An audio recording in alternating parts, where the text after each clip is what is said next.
ମୋର ପ୍ରିୟ ପିଲାମାନେ, ଆଶା କରିବି ସମସ୍ତେ ବହୁତ ହି ଭଲରେ ଥିବ। ଫାଇନାଲି ଆପଣଙ୍କର ସିଟି ପରୀକ୍ଷାର ଏଡମିଟ୍ କାର୍ଡ଼କୁ ରିଲିଜ୍ କରିଦିଆହେଇଛି।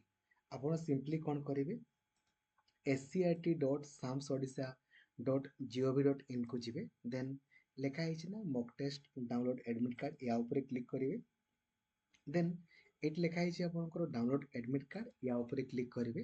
ତାପରେ ନିଜର ଆପ୍ଲିକେସନ୍ ନମ୍ବର ଆଉ ଡେଟ୍ ଅଫ୍ ବାର୍ଥ ଦେବେ। ଆପ୍ଲିକେସନ୍ ନମ୍ବର କେଉଁଠୁ ପାଇବେ, ଲଗ୍ଇନ୍ କରିକି ଆପଣ ଏଇଠି ଏକ୍ଜିଷ୍ଟିଂ ଷ୍ଟୁଡେଣ୍ଟ ଲଗ୍ଇନ୍ କରିକି ଆପଣଙ୍କୁ ଆପ୍ଲିକେସନ୍ ନମ୍ବର ମିଳିଯିବ ସେ ଯେଉଁ ଫର୍ମରେ।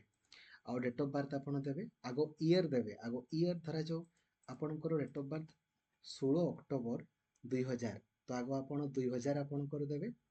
ତାପରେ ମନ୍ଥ ଅକ୍ଟୋବର ମାନେ 10, ଦେନ୍ ଡେଟ୍ 16 ଏମିତି ଦେବେ। ଦେନ୍ ସାଇନ୍ ଇନ୍ କରିବେ, ତ ଆପଣଙ୍କୁ ଆପଣଙ୍କର ଏଡମିଟ୍ କାର୍ଡ଼ ଆସିଯିବ।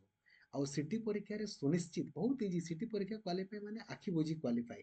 ଆପଣ ଖାଲି ୟୁଟ୍ୟୁବରେ ସର୍ଚ୍ଚ କରନ୍ତୁ city planning video by Lakshmidhar sir. এই ପ୍ଲାନିଂ ଭିଡ଼ିଓ ଦେଖନ୍ତୁ, ସୁନିଶ୍ଚିତ କ୍ୱାଲିଫାଏ ଆପଣ କରିବେ। ଠିକ୍ ଅଛି, ଥ୍ୟାଙ୍କ ୟୁ, ଜୟ ଜଗନ୍ନାଥ, ଧନ୍ୟବାଦ।